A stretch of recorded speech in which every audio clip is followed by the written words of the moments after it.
Howdy folks, this is Justro at Metcalf Mills. I'm bringing you Story Time Tuesday. It's a real good one. I hope you enjoy it. Folks, I'm back just like I said I'd be. And I've got this old rifle here. If you watch my other video last Tuesday, you know a little bit about this gun. It was handed down to me by a family member. It belonged to my great-grandpa, my great-great-grandpa, which neither one of them I met. And I was told it's a possibility it could have belonged to my great-great-great-grandpa. Don't know that for a fact, but it's a possibility. Anyway, it's a .38 caliber hog rifle, they call it, and uses black powder packed down in the end of the barrel with a ramrod. And there's a lot more about this gun in my other video. If you ain't watched that yet, you need to check it out. It was just last Tuesday. Last week's Storytime Tuesday was about this rifle. So, check that out if you've not already. And I also wanted to show you, if you watched last week, you've seen already, but this is the bullet mold for this gun. And you melt the lead and you pour the lead down in here when it's hot. Heat this up, of course. Pour the lead down in here, flip that over, and it trims the top off real smooth. And you can see all this stuff close up on last week's video. But that's how that works. Somebody had commented this is not period correct for this gun, and no, it's not. But what I commented back was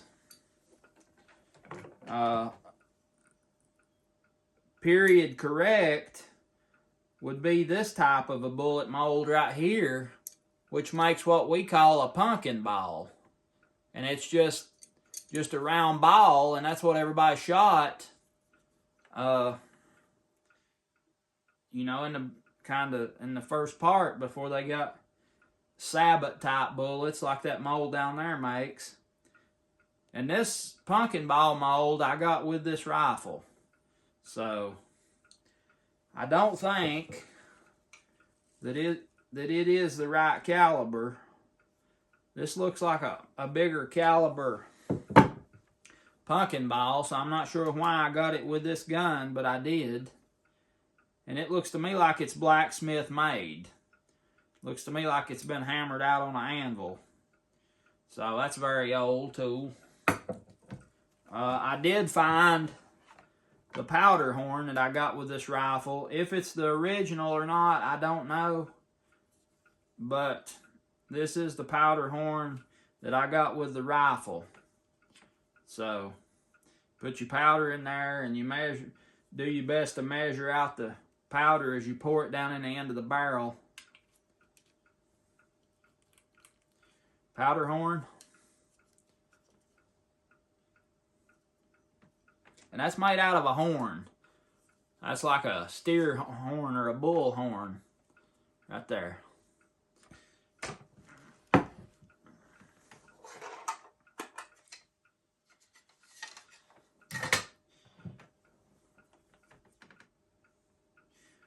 There's another little feature on this. There's two of them here on this bullet mold.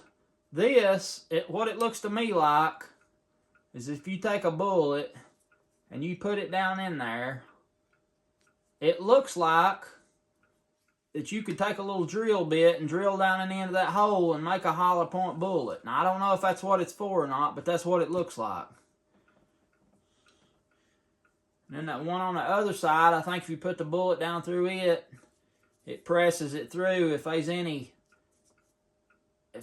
scraps of lead or anything sticking out that would make it hard to get down into the gun barrel, I think that would take it off. So, it's a neat little tool. And like I said, after they got the sabot type bullet, which is a whole lot more accurate than a pumpkin ball, a round ball flying through the air, these are accurate. I guess that's when they got this mold and started making that type of bullet for this gun. But this is the mold that was used to make bullets for this gun. It always has been. I got it with this gun. It's a 38 caliber. That's what the gun is. It is the bullet mold. Something else I've got. Better lay the gun down to get this. Right here. That is the chunk of bullet lead that I got. This didn't come with the gun, but my great grandpa that owned that gun, this was his chunk of bullet lead. So I kind of know that it kind of goes with that gun in some aspect. It just was not with the gun. I got it from somebody else, but you can see how it's been hacked on. They just cut a little bit of lead off, melt it down, and pour it into a bullet in that mold there.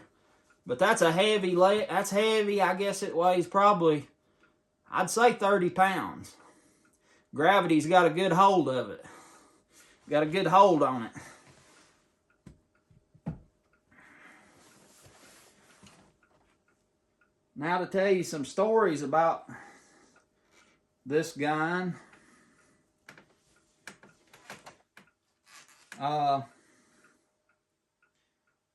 My great-great-grandpa, well, let's start with my great-grandpa. He had it last before the person that handed it down to me got it. And he used it to hunt with and whatnot. And there's a few different stories with him and this gun. They said one time he was sitting on an old rail fence, them old back and forth rail fences. And he was sitting there holding this rifle on his lap, I guess something like that. And he said there was a squirrel coming up that rail fence towards him. I don't know how far it was away.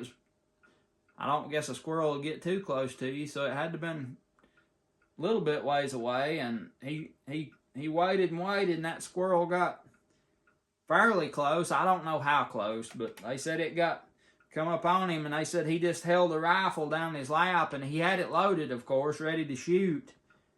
He cocked the rifle, and he shot with the rifle laying on his lap, and he killed that squirrel coming up the fence. And that's one thing that's probably been a lot killed with this rifle is squirrels, because squirrels was that was a main item back to the old timers years ago. Everybody squirrel hunted, and you know they used a gun to put food on the table, and this in here's put a lot of food on the table, and they survived. They couldn't have survived without this. And for something to be so precious as an old rifle was then, nowadays it's just hard to believe. You know, your survival depends on this. And that's just a different way, but it's something to think about if you not ever thought about anything like that. But it's very important, and I really treasure it. There's another story goes, my great-grandpa, no, I think somebody borrowed the gun to hunt with. Probably one of his boys. They borrowed the gun to go hunting, and somebody was with them. And when they pushed the bullet down in the rifle, they left the ramrod, which is the ramrod right here. they left the ramrod down in the barrel. You got to push that bullet down in there all the way down till it stops against the powder that you packed in. They left the ramrod in the barrel and they shot at something, and I remember one of my great uncles, he said, I could hear that ramrod going through the trees. So they left the ramrod in the gun and shot it, and somebody else made another ramrod for it. I don't know who. Somebody else made another ramrod.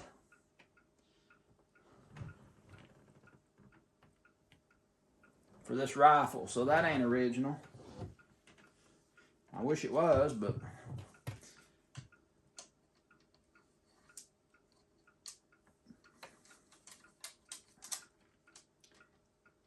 and to get on to my great-great-grandpa, this was a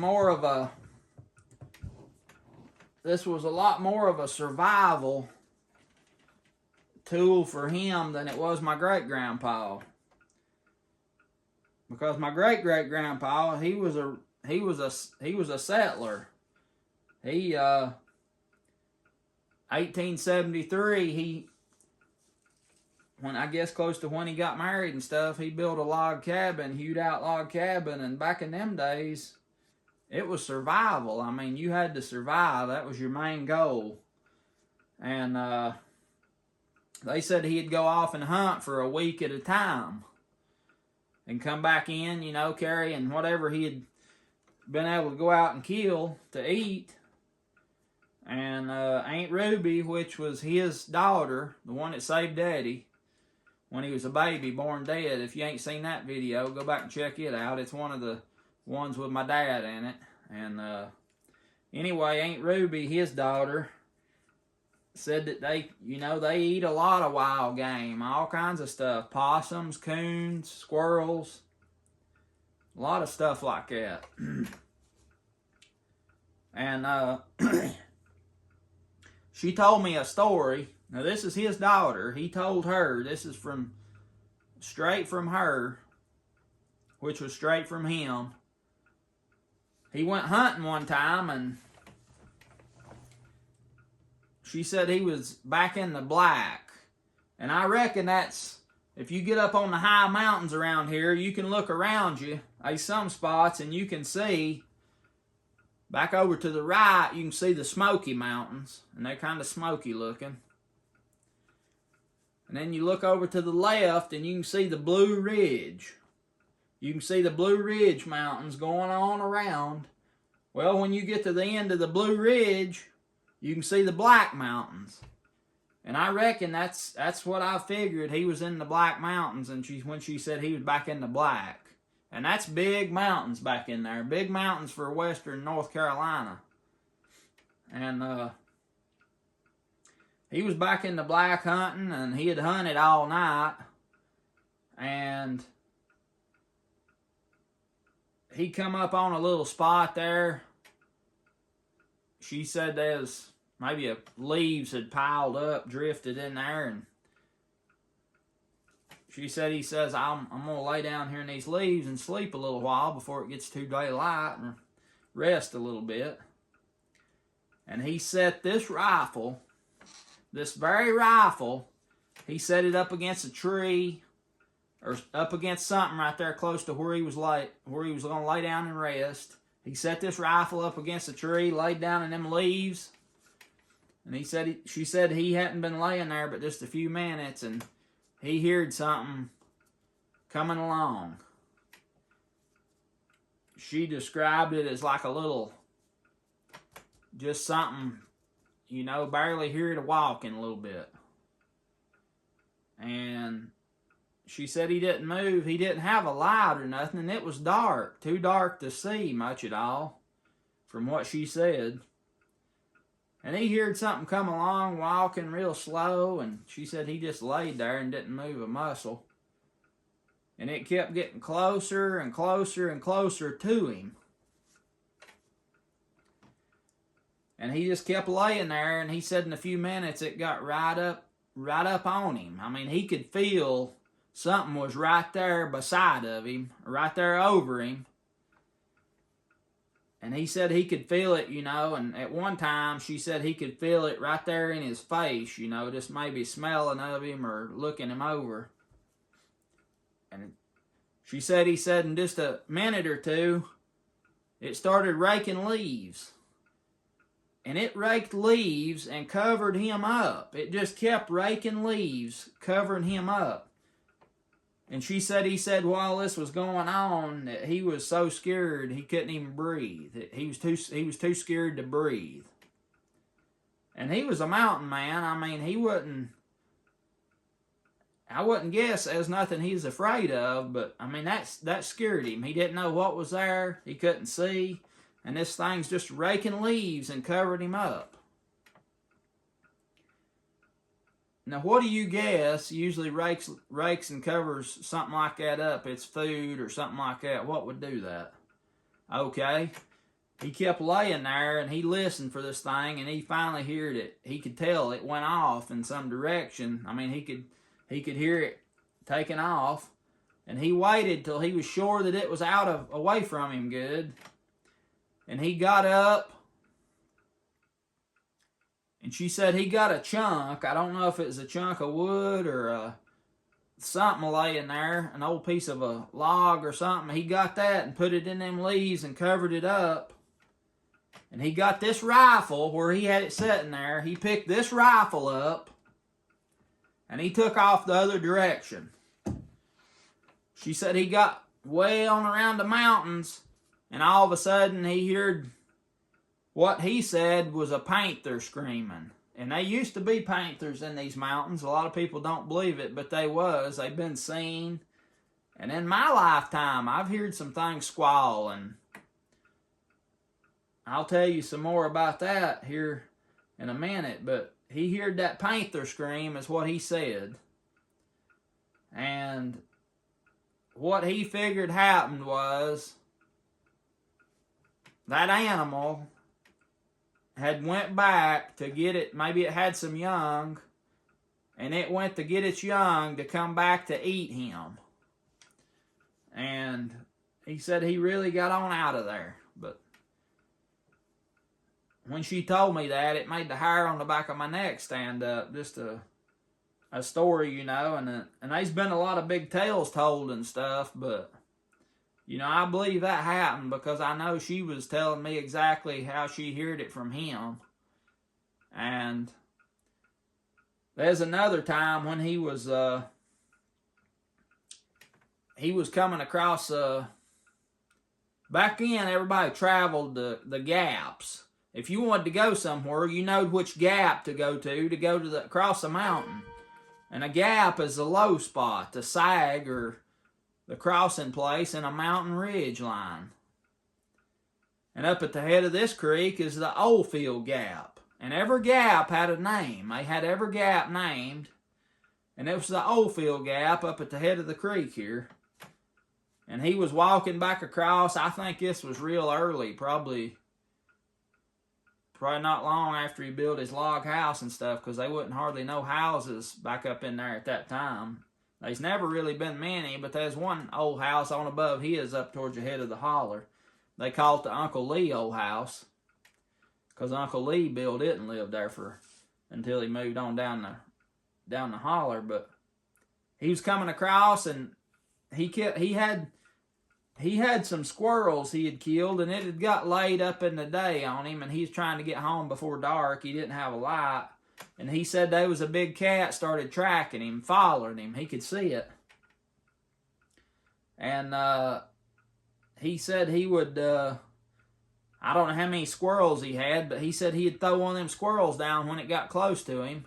And he'd try to get on away. And I think he throwed all the squirrels he had down like that. And that thing kept on after him. And he got to the door of that house and run down there, and they said he just busted through the door because that thing, I reckon, was getting pretty close on him. And I'd say he had this gun too at that time because he had been squirrel hunting. I forgot to show you his picture here. I got a picture or two here. there's another time. That's his old house right there. That's the old log house he built in 1873.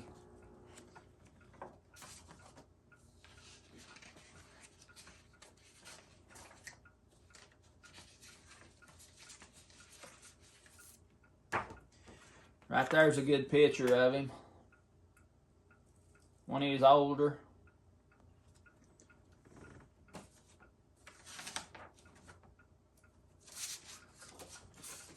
And there's a picture of him and Grandma, Pap and Grandma.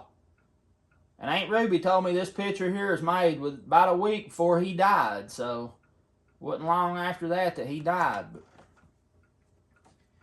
anyway, what I was going to tell you, he was hunting with this feller one night, and they had treed something, and back in when you treed something, you cut the tree down to get it. And they didn't have coon lights and all that stuff. You know, dogs went to a tree and they treed something. You didn't have a light to shine up in there like people does now that coon hunts and whatnot, possum hunts. You had to cut the tree down to get it. Well, they had started cutting the tree down, tied their dogs back, and or dog, I don't know if they had one dog or more, they tied the dog back, and they was cutting the tree down, and it's getting pretty close to having it cut down, and this man that was with Pap, he had the lantern. And Pap told him, he said, now don't run that away, run this away. When this tree starts falling, run this way. Well, Pap was chopping, cutting that tree down. He said when that tree started falling, that man took off just exactly like he told him not to go. And that tree fell on that man and killed him. And he had the lantern, and when it fell on him, I guess it just destroyed the lantern, put it out or something. And Pap had to sit there all the rest of the night. It's probably late when this happened, late at night. He had to sit there all night till daylight. He didn't have no light to see with to get out of there. And that man sat there with that man been killed with that tree all night. And I'm sure at that time he most likely had this rifle with him. And there's some more stories. They ain't exactly about hunting, but there's one time back in, there's eagles pretty popular. They're coming back now, thankfully, but back in there's a lot of eagles. And I guess at that time he had pigs. He had little pigs. He'd raised some little pigs. And one of them eagles come in there and grabbed one of his piglets and took off with it. There's just little old pigs, I reckon. And it took off with that pig, and it dropped that pig. It dropped that pig, and I guess between getting bit with them claws and falling out of the air and hitting the ground, it killed that little pig. And he, now this was something, that's his food. That's taken a lot away from his family, you know, to lose that little pig. And he got one of his steel traps.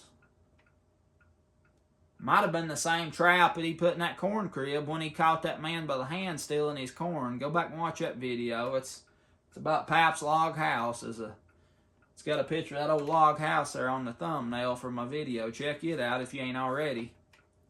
He tied a steel trap onto that little pig. Tied it around it, I guess, and set that steel trap, and got back and watched it, and sure enough, that old eagle come back in there and come down, and when it did, that trap caught that eagle by the feet. Now back then, eagles wasn't treasured like they are now, I reckon. I guess to him, living up there in the holler, it didn't matter what it was. If it was taking food away from his family, he's going to get after it. But Aunt Ruby said he caught that eagle by the feet. And if I remember correctly, he didn't kill that eagle. I don't know what the, you know, caused that decision or whatnot. But if I remember right, Aunt Ruby said he didn't kill that eagle, so he just caught it.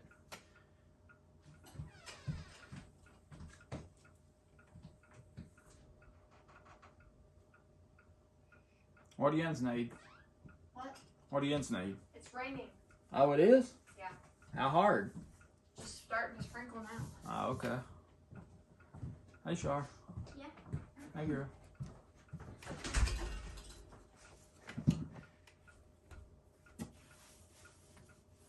Hey, girl, I'm doing my video. Okay. Okay.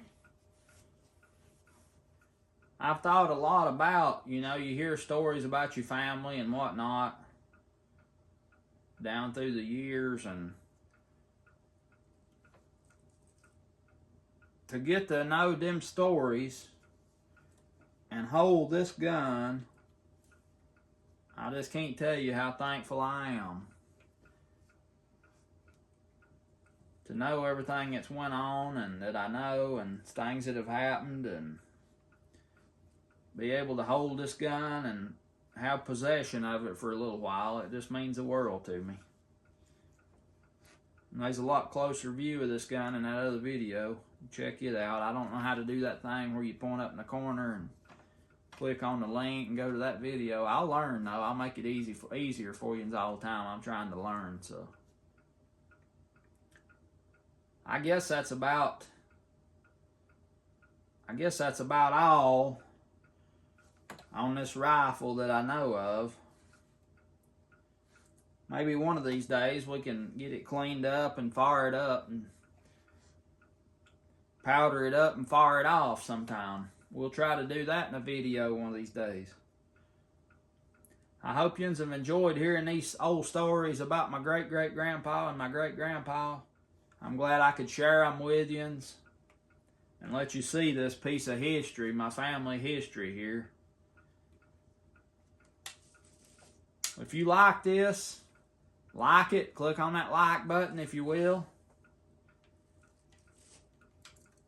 Subscribe to my channel if you ain't already, and tell your friends about me, share me, and I sure do appreciate it. Appreciate all of yous. Past 2,000 subscribers here the other day, and I couldn't have done it without you, and I really appreciate yous all. I love yous all. I know I don't know yous all, but yous mean a lot to me, and I'm just glad to share some of what little bit I know and who I am with yous, and I appreciate everybody's kind compliments and just overwhelmed sometime at how thoughtful and kind yous are. And well, I'll go ahead and end this before things gets too emotional on us. This is Justin at Metcalf Mills with Pap's old hog rifle. I look forward to seeing yous next time.